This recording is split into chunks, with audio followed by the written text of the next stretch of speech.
Welcome, everybody, to the Real Estate Mogul Podcast. I'm your host, Tom Caffarella. I am super excited to bring on Luis Carrera. Luis, what's going on today, man? Hey, Tom, thank you for having me. Pretty good, just running errands and getting some properties ready to rent. Cool. And you are in the Raleigh-Durham area, right? Yeah, that's correct. So for my local wholesale business and flipping, it's in the Raleigh-Durham market, and for everything else is nationally. Well, southeast, northeast. Okay, good deal. How long have you been in Raleigh for? Did you grow up there or? No, I grew up in Jersey, New Jersey, Okay, Newark, and then Harrison. And I was born in Spain and I immigrated to that area when I was a kid. okay. And when did you head over to North Carolina? 2015. Okay, perfect. So when did you start in real estate? Tell us about kind of your beginning days of getting into the real estate investing world. Oh, certainly. So I started in real estate, I guess, in 2008, but as a hobby. And Hmm. then mainly in 2010, I got very serious in it. And I started with lease options because I felt that was the easiest window or easiest opportunity to get into the real estate. But I felt in the end, it was actually a lot of mistakes and failure from that, just because I overestimated a few things and underestimated a lot of other things. So then I kind of let that go and fell into wholesaling, basically through Sean Terry's Flip to Freedom course and Yep, podcast. I don't know if you heard of him. yep. He's one of the big guru guys, right? So he seems like he's everywhere. So you were 2008. You kind of started doing it as a hobby. 2010, you started to get serious. What market were you in 2010? Well, I was in North Jersey. So Okay. it was basically all the counties north of, let's just call it the Raritan River. Hmm. So New Brunswick and up. And they involved counties like Essex, which had Newark, New Hmm. Jersey, which was a big market, Patterson, Elizabeth, those markets that had a lot of rentals, basically, and the investors were happy to go into them. Okay. So tell us a little bit about how the lease options would work back then. Oh, lease options. I mean, it was a little easier to get lease options back then just because the economy was in shambles Hmm. due to the recession. Hmm. So a lot of them were under, basically, they couldn't sell their property. If not, it would have been a short sale situation. Hmm. So the only option I had for them, because I didn't have much money, was lease options. Okay. And the lease options, obviously, I try to do market rent, but I never really made any money there. Hmm. So I had to let it go, Okay. unfortunately. So how did tell us the numbers on, one of those lease options back then? Like what were you putting the property under contract at and what were the terms and then what were you planning to do as far as the rentals and all that good stuff? Certainly. So most of it, I mean, in New Jersey, property values are pretty high. Yep. So, and these areas, they were pretty good areas because based on lease options, it's better to target nicer areas than worse. Hmm. So these properties were under contract anywhere from 300 to 600K. Hmm. And let's just call it the lease on it was up $3,000 a month. Hmm. So I would Yep. try to sandwich the lease to like a 35 to 4,500 a month. Yep. And obviously, when tenants don't pay, somebody has to cover the lease on the other end, and that Yep. was me.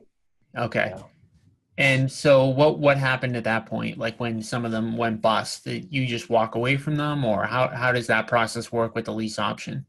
Oh yeah, definitely. I actually spoke to the owners, and I did walk away from them. Yeah. So it was easier like that. I said I couldn't do it anymore, just because it wasn't working out on my end. I wasn't really specific, but they gave me the out that I needed Okay. instead of losing more money. Cool. So that's kind of how you started. That was in 2010. And how has everything kind of evolved since then?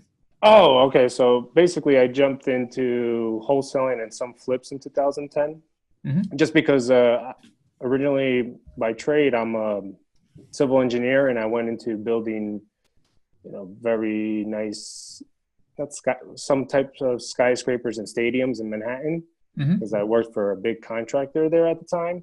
Yep. And I kind of felt that I had the skills necessary to do flips. Yep. So I needed some extra cash. So what I started doing was wholesaling, and I fell into the Sean Terry's program. And before that, just trial and error through what I saw online, and I just jumped right in.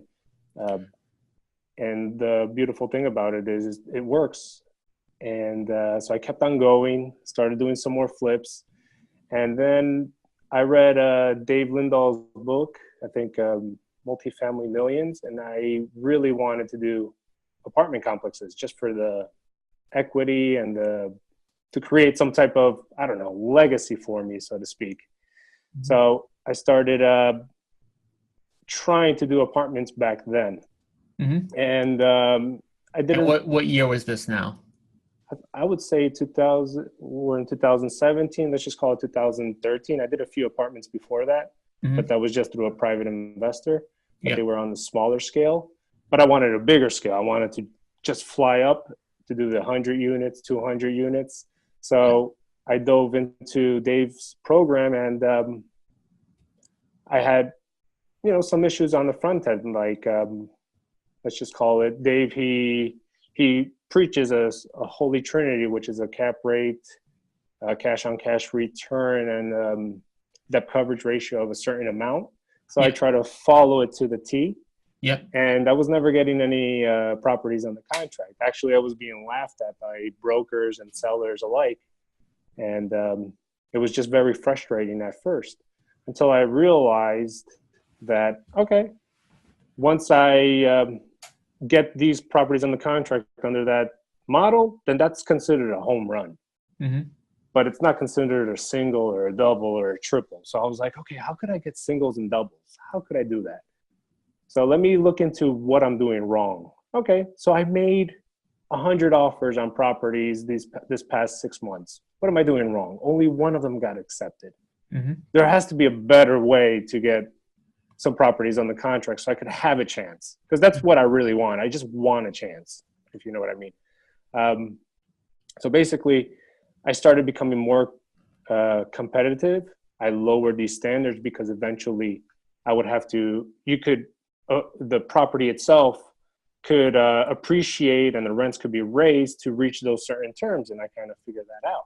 Mhm. So I started getting deals or contracts from these property owners or brokers or whoever had these listings, and they were pretty competitive. They were between, I don't know, 8 to 10% cash on cash return year zero, year one. So that's a pretty good deal if I was investing in it 100%.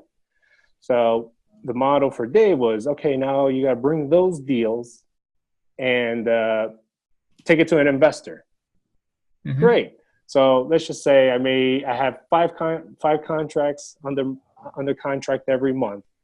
I take it to investors and they laugh at me. They're like, Luis, what the hell is this? You're giving me a property that, yeah, it looks great on paper, 8%, 10%, but you want your cut too. You want to be a partner in this. So that means I'm basically only making 4, 6% first year, second year, when I could do 8%, 10% on my own. Yep. You got to figure something out. And I got turned away plenty of times, very frustrated on that, until I kind of fell into an investor on a smaller property. It was a 26 unit property. Mhm. He's like, the numbers look great, 8% cash on cash return, but I don't want to partner with you. What do you mean Yep. you don't want to partner with me? I found you the deal. Look, find me a deal that's good for us to partner, and I'll partner with you. But I still want this deal. What do you mean you still want this deal? Give me that deal, and I'll pay you that acquisition fee. And I'm Mhm. like, oh, you could do that? Yeah, because acquisition fees are usually part of the process of purchasing these apartment complexes through investors. Mhm. So once he said, "Look, I'll just assign me the contract or sell me the LLC, whatever you have to do, just give me the deal and I'll pay you that 2.5%, which it was at the time." Mhm. And it worked out. So I'm like, "Wow, light bulb. Maybe I should start doing this to add some cash and into my pocket." And I continue to do it. And Are it's and you it, you're Is there any way to keep the camera still? I don't know. Oh, sorry. Anything you can rest it on? It's kind of just like, Moving around too much? yeah, yeah. How's that? Yeah, that's perfect. All right. So basically, I started doing that process, and I realized that any property under 100 units, 80 units, it's very good, especially if the numbers work out. I Hmm. could find investors and sell them the property with me collecting a fee. And that was a turning point in the business. So eventually I was able to save up to buy my own property. And, uh, and I still go to all these events, like multifamily events. Hmm. And I feel that a lot of the investors there have the same issues that I have, that they make constant offers on properties based on a certain criteria, which they're not getting. And then once they do get a property, it's not, the numbers aren't good. It's a typical wholesale mistake. Hmm.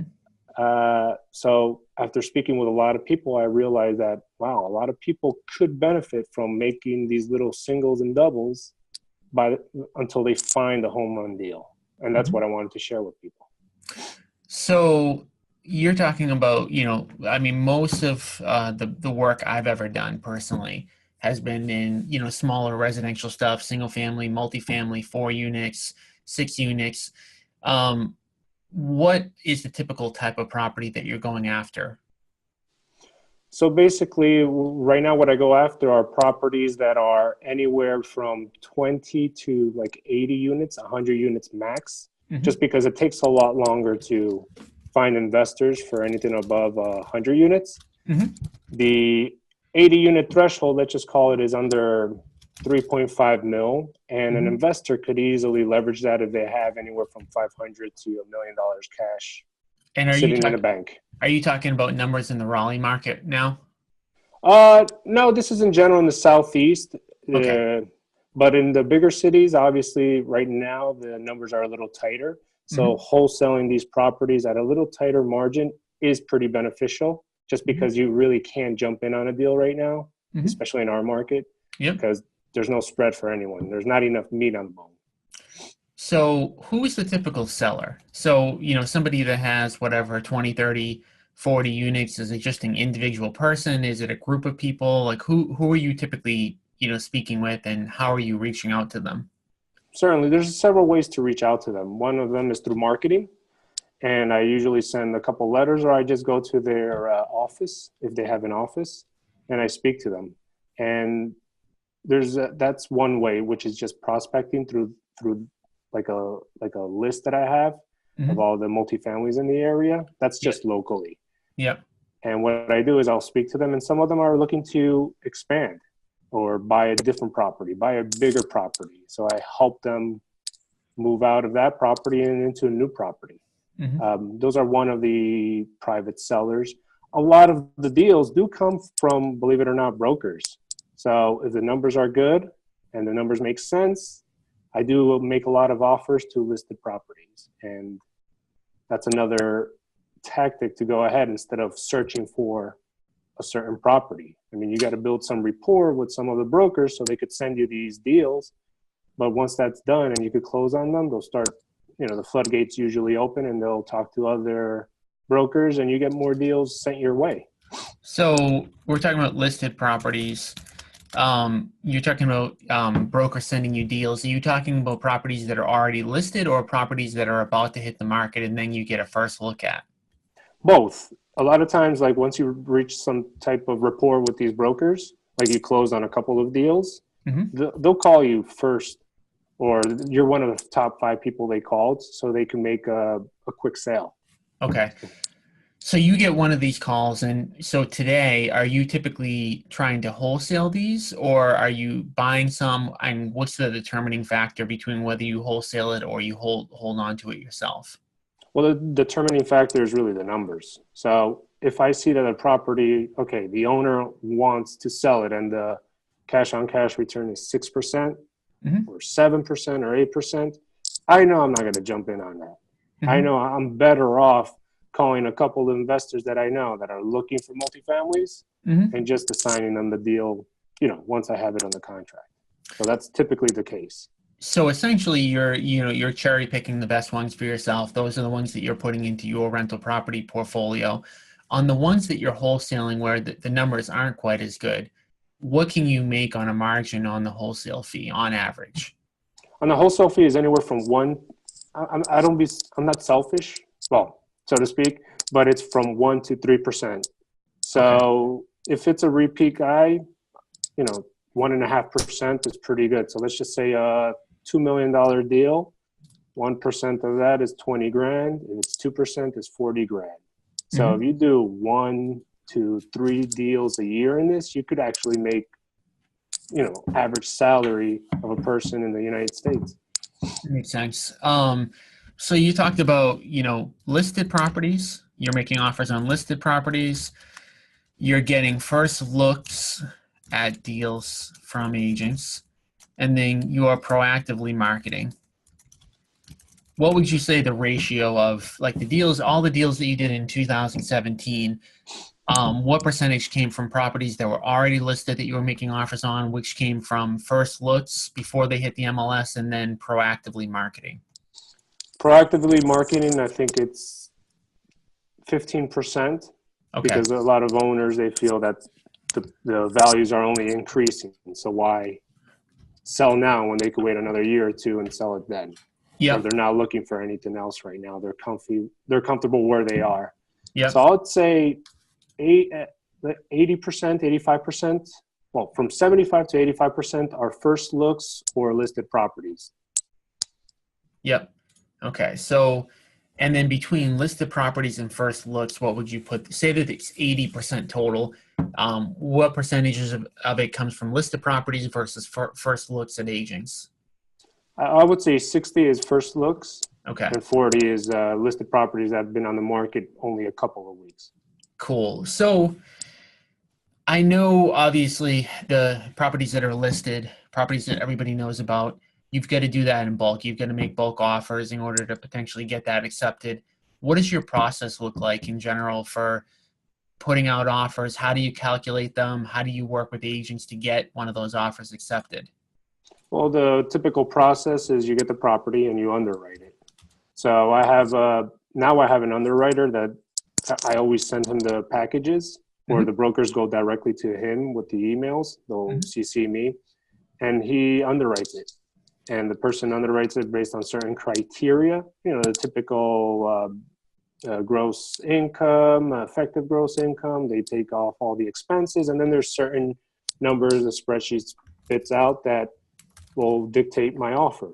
And Mm-hmm. then typically I'll write an LOI, letter of intent, to Mm-hmm. the broker with the offer. And some Mm-hmm. of them get rejected, or they'll send their comments, and I either send them an offer, or I'll just pass on it. It just really depends. And so on average today, so essentially all of the valuation and the offers are handled by somebody else. So you've got that kind of mechanism working for you. The offers made, what percentage of the offers that you submit get accepted? Let's see. So about we send 3 offers a week typically. So let's just call it 12, 15 offers a month, and about 1 to 3 of them get accepted, or at least the LOI gets approved. And then Okay. during the due diligence process, we either move on from that property, or continue to work to hopefully close with an investor or ourselves. Okay. So again, me not really having a ton of commercial experience, it sounds like for all of these, there's a good amount of period of time between your offer, basically the letter of intent getting accepted and actually having to decide on a deal, right?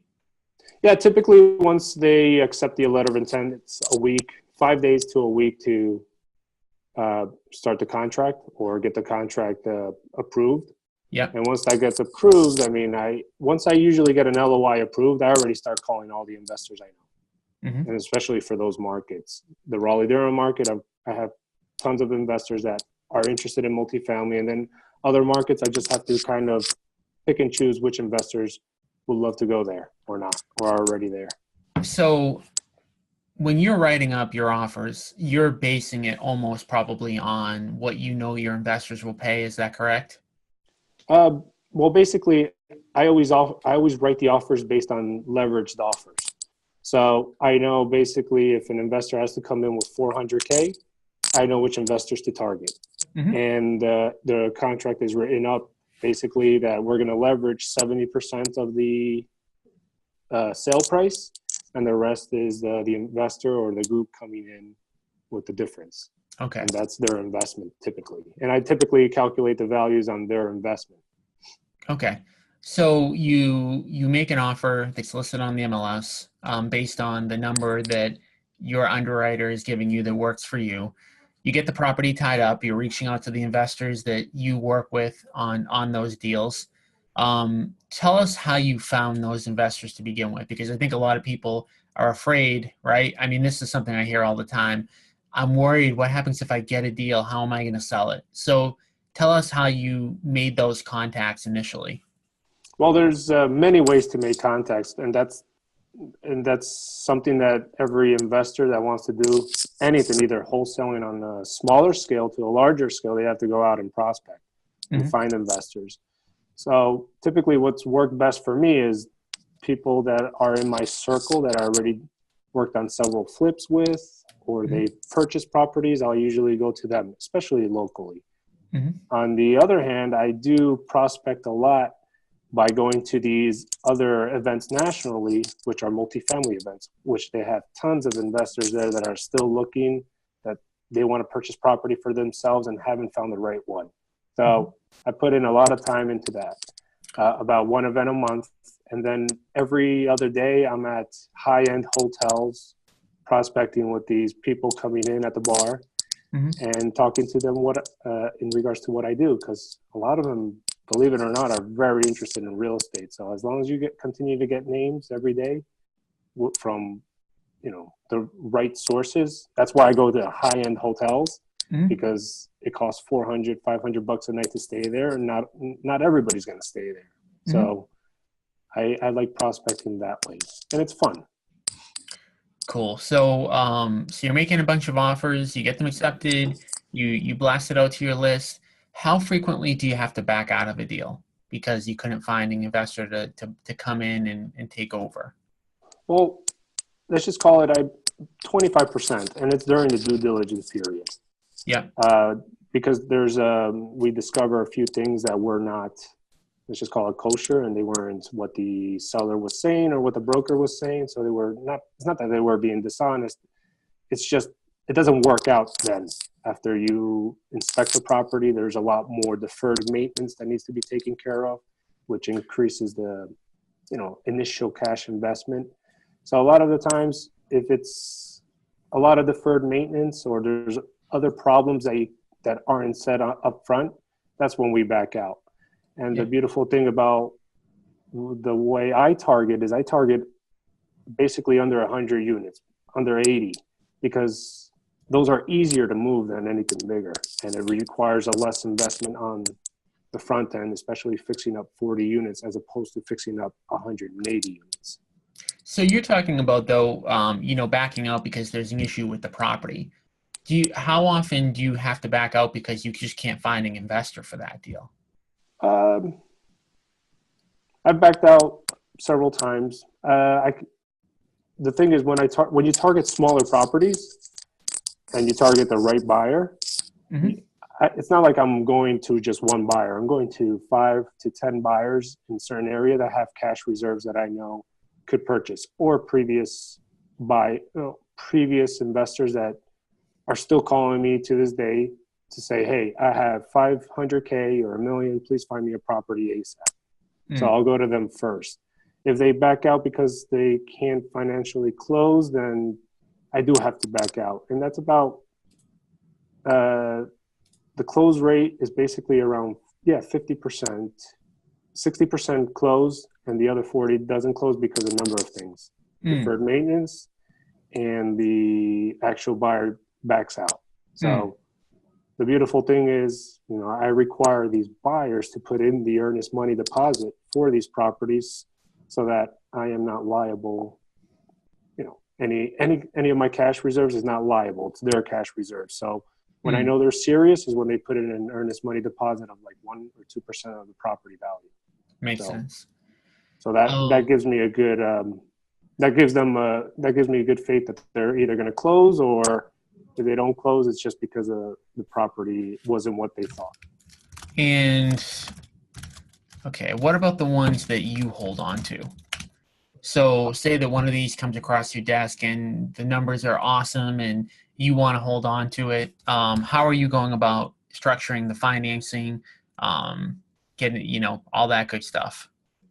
Well, basically, because I deal with these buyers and they find commercial loans through banks, Hmm. I keep a list of all the banks they use and their mortgage brokers. So I kind of shop around with them.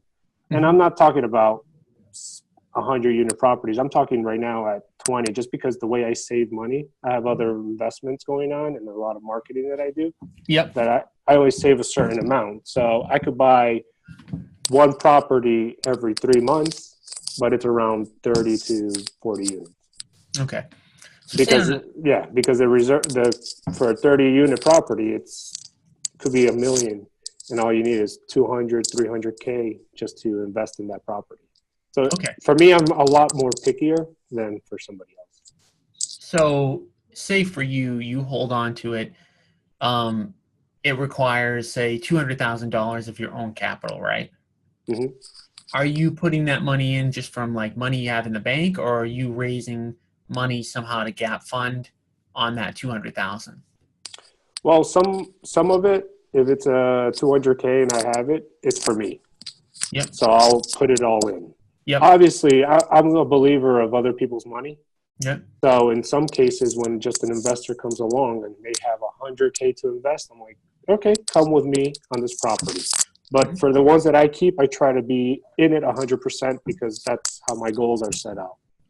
I And wholesale properties, I'll save up money, and yep. then I buy one for myself for the appreciation and cash flow. So say that you put in that 200K of your own money. How does the commercial world work? Like, I mean, for on the residential side, typically I'll buy something, I'll renovate it, I'll get it fully rented, and then a year later I can pull my money back out. Mm-hmm. Do you try to get your money back out of those? And is it the same type of deal, or is it harder to get your money back out on the commercial side? What have you done strategically on that? Strategically, it depends on the cash on cash return. So what I do, it depends on the property too. If I could add any value to it, it's the most important thing there. Hmm. That's why I try not to go to properties that are not value add properties. That are value add properties, sorry. Okay. Because I could increase the rents, fix it up a bit, increase the rents, and then reach a new threshold where after 6 months to a year, I could refinance my loan. And Okay. once I refinance that loan, almost like a cash out refi, I could get part of my cash back. Yep. And once I get part of my cash back, I reduce my risk.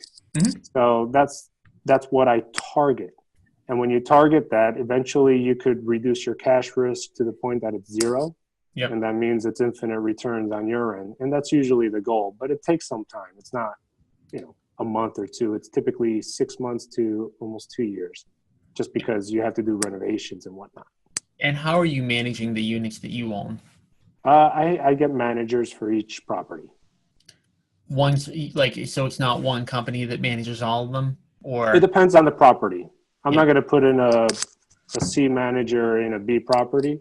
Yep. I'm going to put in a B manager in a B property because they know how to manage it to those standards. Hmm. So it really just depends on that.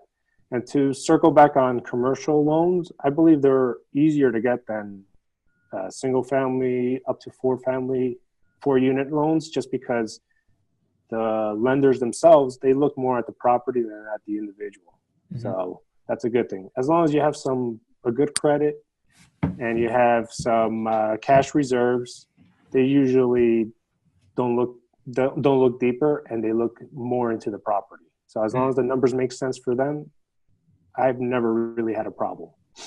So, do you ever, you started out doing some residential stuff. Have you ever looked back, or are you going to be commercial forever in your opinion? Oh no, I mean, I still have to do the flips just because there's so many investors out there that are scared of multifamily Yep. that in order for them to start trusting you more, you have to do their flips.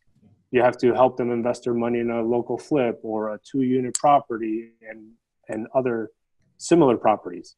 Hmm. So if I help an investor make a good return on a nice flip that we're doing, then it'll be a lot easier for me to convince that gentleman or lady to invest in a bigger unit so they could get some return off that. Mm. So it just depends on the investor, really. Mm. Makes sense.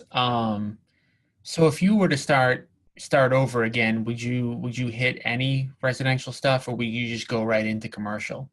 Oh, I would definitely hit residential stuff. I mean, it's how I got started. I mean, I Hmm. still like doing flips. Hmm. I have a team in place that markets because we still wholesale a lot of properties locally. I mean, we do about 70 a year, wholesaling wise, single family Residential? to residential. Yes. Okay. So, I mean, why stop that source of income and use that to fund the multifamilies as well? I mean, it's just another step in. I think the wholesaling apartments is just another tool in your toolkit. Is what Okay. I think. Yes. Yeah. I guess I wasn't my impression based on, because we just talked all about commercial. I wasn't aware that you had that much residential going on. So, on the residential side, you're wholesaling somewhere around 70 deals a year. What are your lead generation sources that are working for you right now on that side? Lead generate is just direct mail. I don't like Google AdWords. For me, it's never worked in this Yep. area. Facebook, I'm doing a little bit more Facebook, but that's more to find investors Hmm. locally. I do a lot of wholesaling so I could get more investors into my pipeline. Hmm. And for the most part, it's just yellow letters. I have a team. Well, I have a person that he does about 2,000 letters a week for Hmm. me, very personalized, Hmm. and then I send those out along with postcards. Hmm. But the rate of return is a little disappointing, especially in a tighter market. So I just stick to the yellow letters for the most part. That's Yeah. about 75% of my um, direct marketing right now. Cool. Um, and so who's going out on those appointments? Are you the one that's still doing it, or do you have somebody else doing that for you? I have 2 guys that are my acquisitions managers. Yep. So the beautiful thing about that, I have a team. I have a uh, virtual assistant that answers all the calls, Hmm. and she has a questionnaire and she speaks to them and builds rapport with them, and then we schedule the acquisition managers to go out during the week and on the weekends to get these properties under contract, and then we just shoot them out. She gets the contract. She does the MailChimp ad. We shoot Hmm. it out to the investors and get some calls. And for the most part, lately we've been putting it on the market too, on the Mm. MLS, and Yeah, that we do that a lot helps. too. It helps bring in a lot more. Let's just call it investors, even if they're through realtors. So it Yep. does help a lot. Cool. So it sounds like you've got a lot going on. So you've got your wholesale, you've got your commercial wholesaling business, you've got your residential wholesaling business, you've got your commercial acquisitions. Anything else that you're doing, or? Well, I just recently purchased a bar in Raleigh, so that's Oh, pretty come fun. on. Yeah, why not? I mean, Yeah. it's another way to prospect, right? I keep Yeah, on thinking about prospecting all the time. I guess I mean, I've never owned a restaurant or a bar or anything like that. I feel like that would be a big headache. And I could be wrong because again, I'm just speaking from what my intuition tells me, but um I don't know. I'm assuming you have someone that's running that, right? Yeah, we have somebody that's running that. Yeah, Uh, yeah, yeah. I'm not going to run a bar. Yeah, I, yeah. I I've been in that service industry growing up. Never want to run anything like that. So what's the motivation for that though? I mean, do you think that will be a moneymaker? Is it kind of a fun thing that you want to do? Like what's the goal with that? Oh, the goal with that is I don't know about a money maker. It's just something to be proud of, I guess. Something Yeah, to yeah. do. Yeah. But also, I have a because it's more of a higher end place. Yeah. Why not speak to the people there when I'm there and try to network some more? Okay, so it's kind of a networking play for you. That's right. I That's mean, why awesome. not? Yeah, I mean, it's definitely a unique strategy. I like it. Um, so what advice would you give? Because a lot of the people who are on here have never done their first deal before. I mean, what's the best piece of advice you could give somebody like on day one? Oh, day one. Just just just don't give up. I remember my first deal, it took me like 6 months, Yep, and same here. I was still at it. And then I got another deal the next month. And they were pretty good deals. I think my first deal was 32,000 in New Jersey, Yep. which was phenomenal. And then my next deal was like 17. And then Hmm. it took me a year and a half to get another wholesale. Yeah. So it's just, you got to keep on at it. You got to continue to market, talk to people. If you want, I think maybe I should have spoken to more investors on the front end that were also wholesalers Hmm. and try to work with them a little bit more, Did just you so you did could you get get your feet mentored wet. by anybody? I know you mentioned Dave Lindahl a little bit on the. Oh no, you mentioned Sean Sean. Terry, yeah, yeah. And did you So go like, was it a full coaching program with him, or did you just buy into some system? Like, what did you take from him? I did the buy-in system of his academy online, and Yep. I just, like you have to educate yourself. So I think that's extremely important. So if you want to start this, the more you educate yourself, the more confident you get. Mm. Even if you're not even doing any deals. I mean, I remember not doing any deals, but felt so confident walking through the door because I practiced my answering objections. I realized what I needed to do. I was very coy and respectful and building rapport. So they felt that I was knowing that I knew what I was doing, even though Yep. like I was very new in the industry. So Yeah. it's just a matter of educating yourself and just continue pushing and Yeah. to market, because if you don't market, you're dead. Yeah, for sure. Have you seen anybody that has done like low cost marketing that's worked well, or have you ever done any low cost marketing that's worked well? I mean, the low cost marketing, I would say I'm not a big fan of bandit signs. I've tried it. It really hasn't worked for me. I say for the person that has time. Yep, that's what I'm saying. Somebody, because everyone's in a different situation. You're talking about mailing. I do a ton of mailing. I do a lot of online stuff. But what about the person that doesn't have a lot of money, but they're willing to put in effort? Okay, so I think the best way for them is either, if they have the time, is two strategies. One, print out a whole bunch of door hangers. I mean, Yeah, that's a good one. you could do it with your like that thicker stock paper. Yep. Could be yellow or anything, and just say, "Hey, I'm interested in buying a house. Are And you looking to sell?" that's even better than a mailer. That I think so. It's worked so much better than mailers Yeah. because let's just say 1 month you're like, okay, I'm going to print out 10,000 of these. Mhm. I'm going to do, well, maybe not 10,000, but let's just say you Yeah. start with a 3,000 door goal. Yep. So that's 100 a day. Yep. 100 a day, you could do it in 2 hours walking if you don't have anybody else doing it. Yep. So if you do that 2 hours a day, and even though it says, because my door hangers, I still do it now, but through a professional company, Mhm. the old door hangers were, if you're interested in selling property, please give me a call. Mhm. However, if you aren't, but you know somebody that's willing to entertain selling their property, I'll refer you up to $2,000. I'll Yeah. give you a fee of up to $2,000 for helping me out, and that's it. Yeah, I hear a lot of people say door knocking, and I think door knocking I know works well, but I think a lot of people are a little bit fearful of it. So the door hangers would definitely alleviate that. I mean, the door hangers are simple. They're better than a letter because someone could open their mail and maybe they miss your letter, but they're not going to miss your door hanger. I mean, that's 100%. Exactly. There's no way they got to get in their house and your door hanger is in front of them. So that's definitely a great one. I mean, I Um, remember, sorry to cut you off, but I yeah. remember like going on appointments, and it was a door hanger situation, and they're showing me their pile of direct mail. Yes.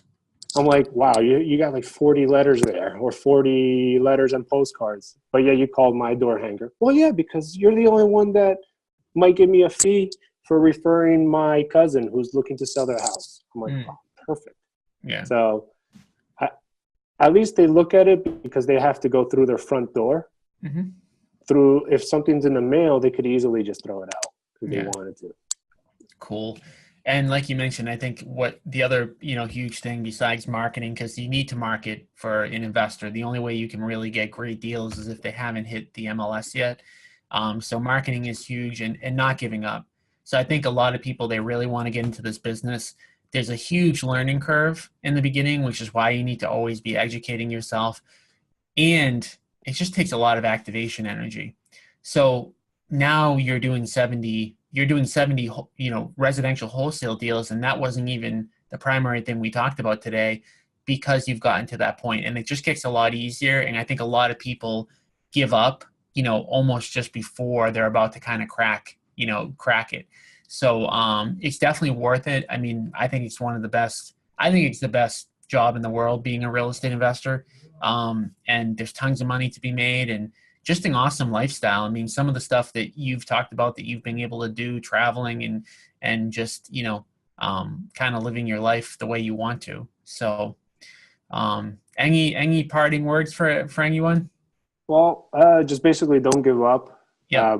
I don't even know how many times I felt like giving up. I mean, I still have those doubts now, Yep. and I'm doing a lot better than I was years ago. But just don't give up. Even if I believe, even if you do enough to replace your monthly income or yearly income at a job, I think you should just consider it, because your family and freedom is more important than staying stuck in a job.